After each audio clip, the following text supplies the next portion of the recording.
Hey friends, welcome back. So excited to be back behind the mic this week and back behind my phone on this week's episode of Solo Sundays. That's what I think I'm going to start to call them because that's what it feels like. It's just me, the mic, and my technical support of my own self, which I'm not a tech savvy person at all, but I am learning as I go and it seems to be getting wonderful feedback. So I've learned a new skill during this time. Technical equipment for a podcast. Thumbs up. And don't forget, we are now available to watch on YouTube. So for anybody over on the YouTube side, make sure you click the subscribe button and the bell. That'll let you know every time a new episode is launched for these Solo Sunday episodes. And I also wanted to say, if you are on YouTube and you're interested in listening to the podcast, if you're on the go and want to listen to it in the car, on a hike, or doing your laundry, whatever you like, you can go on to find The Luxury of Self-Care. And that is available on all and every listening platform because I use Anchor FM and I absolutely love them. So definitely go ahead and check that out as well. So I am excited. I wanted to talk this week about a topic that I get really philosophical and chat about quite a bit, but it's going to cover an array of things. So I definitely have my notes in front of me. I'm a note taker, we know this. So I was really thinking this week because I went out for a luxury this week and it was also self-care and I wanted to go out and my mom got us oysters for the night and I got us bubbles, and I used to say I could live on bubbles and oysters. And I did get Pellegrino bubbles too. They didn't have La Quap, of course, but I did get Pellegrino bubbles, but I also always get a Cava or a Brut, something really dry to go along with the oysters. It's just so good. And I was looking at the oysters as we were taking our time and enjoying our evening, and I noticed when I looked at the oysters, I said, isn't it so interesting that something so ugly has something so beautiful inside of it and something so delicious and nutritious inside of it? And my mom said, well, it's funny because I guess beauty's in the eye of the beholder, because I think the outside of an oyster shell is really beautiful and all the texture and the detail and all the oceanography that goes into making the rough outside edges and the coloring. And for me, I thought when you shuck it open, there could be a pearl inside or this fabulous, delicious treat. And I got to thinking, like, beauty is in the eye of the beholder. And this whole concept, which I started to really look into and engulf myself in this week and took several different tips and trades from different places, and I wanted to talk on that. And I realized that beauty is in the eye of the beholder is something that I've definitely heard in the past, but I wanted to see where it started. Like, what was the origin? I wanted to see where it started and what was the origin. So I was looking through it and was so excited to see that it was in a rendition of Love Labor Lost, which is a Shakespeare play, and that was in 1588. So I'm going to read it because I want to make sure to read it specifically. But the princess says to Boyette, "Beauty is bought by judgment of the eye, not uttered by the base sale of the chapman's tongue." It's literally beauty is in the eye of the beholder, and I thought that was really interesting. And that whole saying has been around since 3rd century BC in Greece, but we didn't really start to see it said the way that it's said today until about the 19th century. So I was going back down a little rabbit hole, but I really liked that. Beauty is bought by judgment of the eye. So just you judge it. Your eyes can tell if something is beautiful or not. That is why I think artistry is just so interesting. Going to see a painting, saying you think something looks like a blob and you just don't get it, and someone else is like sees all these little tiny details and they think it tells a whole story. Beauty is truly in the eye of a beholder. And I really liked that, just kind of like sharing that in with the oyster scenario. And I kept thinking to myself, like, there's so many little things in life. Like, I will I will love to wear my hair curly. It's always been curly. I blew it out straight yesterday. I'm just like looking at myself right now. This is a great example. And I know a lot of people say they love my curly hair. They love it. They prefer it.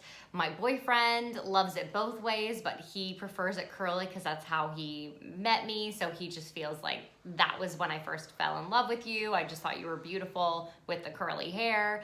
And I think that that's so interesting because I just blew my hair out for the first time since all of COVID. I don't think I've had my hair blown out except for when I got it done one time since March. Yeah, since like the first week of March. And I thought, oh my God, like it looks so beautiful. Like I love how beautiful my hair appears to be. And then someone had said to me the other day, oh yeah, like I forgot. I think your hair looks better like this than it does curly. So then I start to second guess myself, like the whole time I wear my hair curly, does everybody think that? Should I do it straight all the time? So it's definitely interesting to start to think about things in that concept. And I was thinking about this time and all the stuff that we're going through with COVID, with quarantine. I mean, winter is coming. We know flu season's coming. We have no idea if we're going to be pushed back indoors, what that's going to look like round 2. I mean, we're still recovering from round 1. I know there are some people that still haven't even left their apartments or houses, which is crazy, and to each their own. Do what you feel you need to do for sure. But I thought in my head, we can really look at 2020 up to this point as ugly, as bad, as negative, as a waste of time, or we can turn it around and look at all of the beauty in this time of chaos, in this time of change, in this time of suffering, in this time of angst, in this time of awareness. I could go on. There's so much. And I had finally just gotten all the letters from my boyfriend, who is currently training in the Navy. So he's a basic training in Chicago, Illinois, and I haven't heard from him. It's been 4 weeks. That's a long time. I talk a lot. We talk a lot, and communication was always our big thing, even when we were long distance. And he had written to me in there, he said, you know, I know that there were times during COVID that I just wanted you to get out of my hair. I just needed my space. But I secretly loved every time you came in and like gave me a kiss or did something positive and something cute. And I truly think there's going to be so many times in our life that we are going to say, remember those 5 months that we didn't have to worry about money because we were on unemployment and we were able to just be and cook really good meals and hang out with our dog and do all this stuff. And I thought, yeah, I guess, you know, I would probably give anything to have those 5 months too. We beg for vacation sometimes. Sometimes we're working so much and we need vacation. But we are clinging to that. We thought that was beautiful. Working every day, working really hard, getting vacation, all those things. And it was absolutely. But like we can look at this time of quarantine, we can look at this time of COVID, and we can see all the beautiful things that we figured out.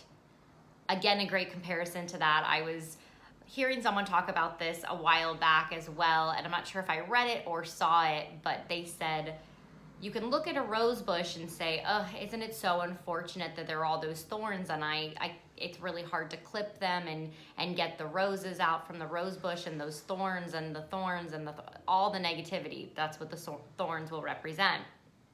Or you could say, look at that beautiful bush, and it has these gorgeous flowers on it.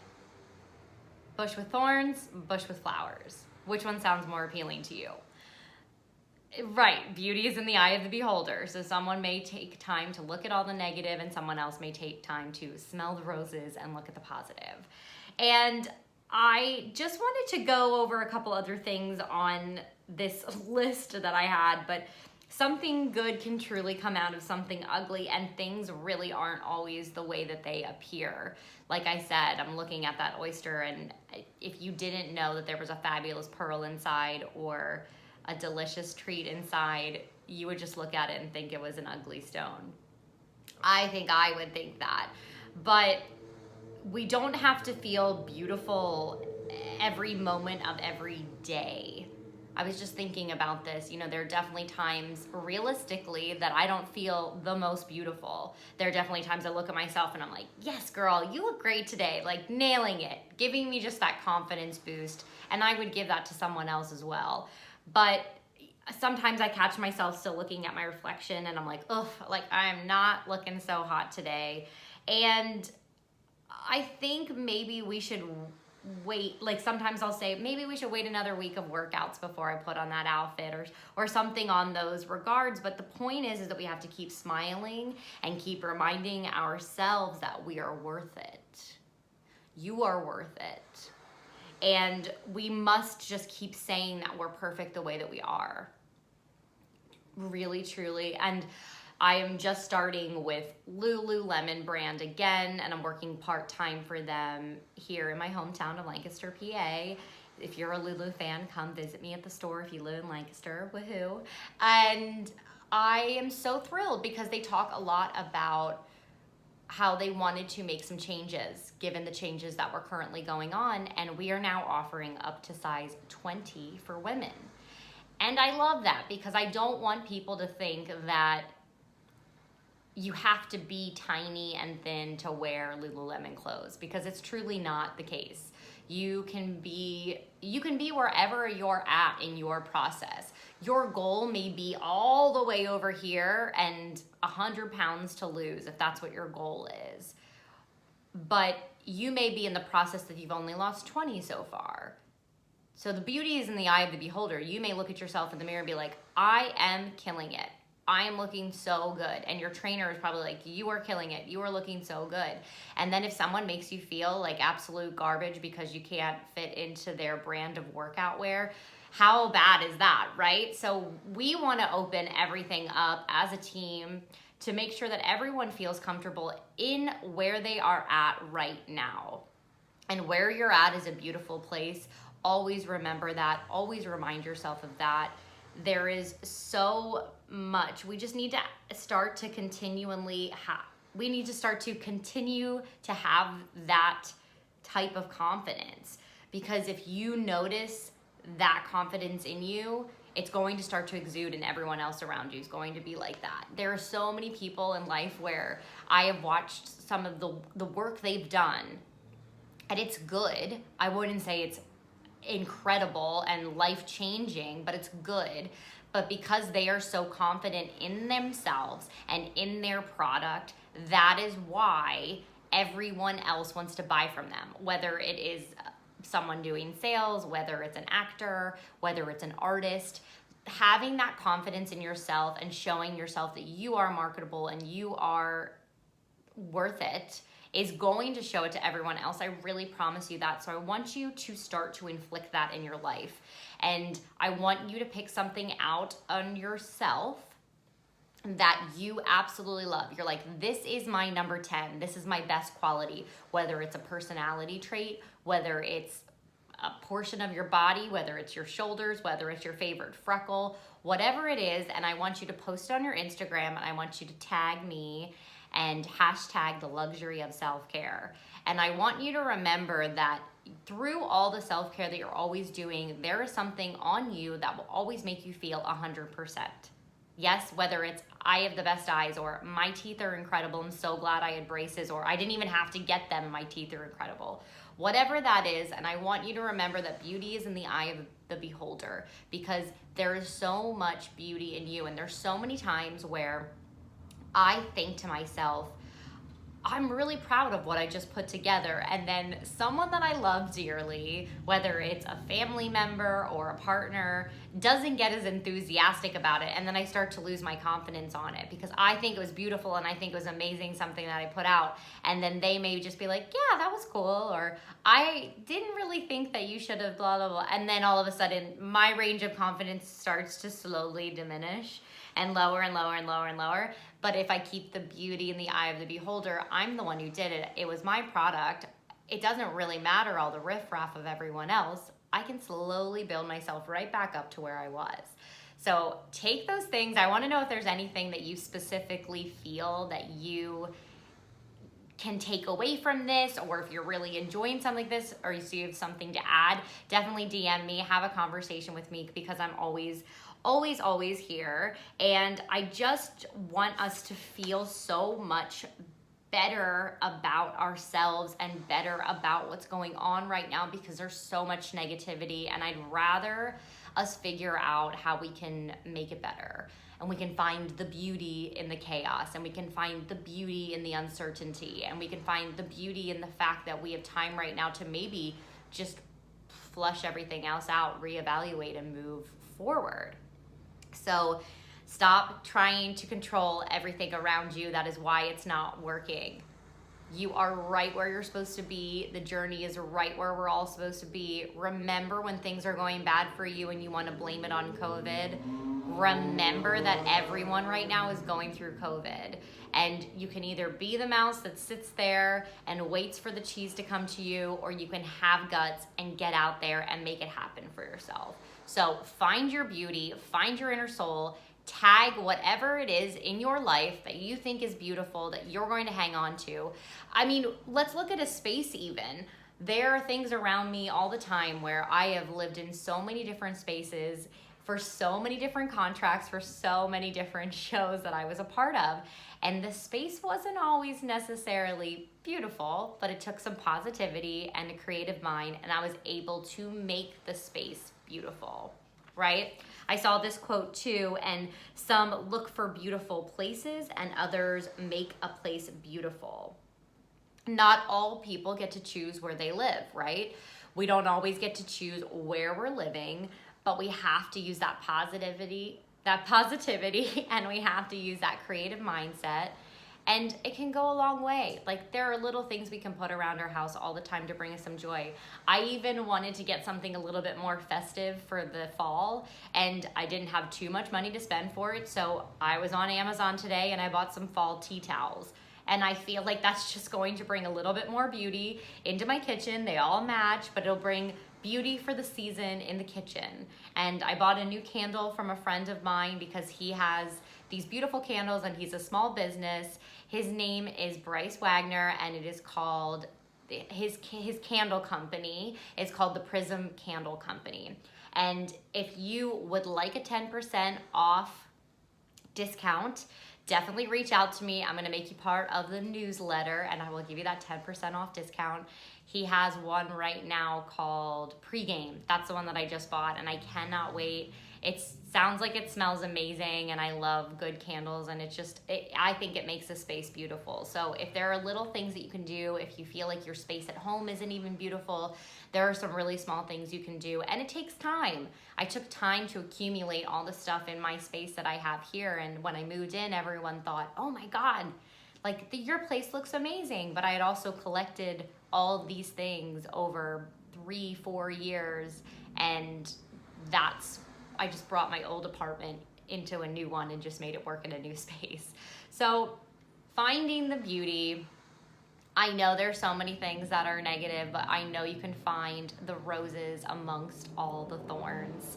Have an amazing rest of your week. I cannot wait to hear and see all the things that you are tagging me in and posting about yourself. I want to know those beautiful things in your life. There's beauty amongst the chaos. I'm proud of you, friends. Have a great rest of your weekend.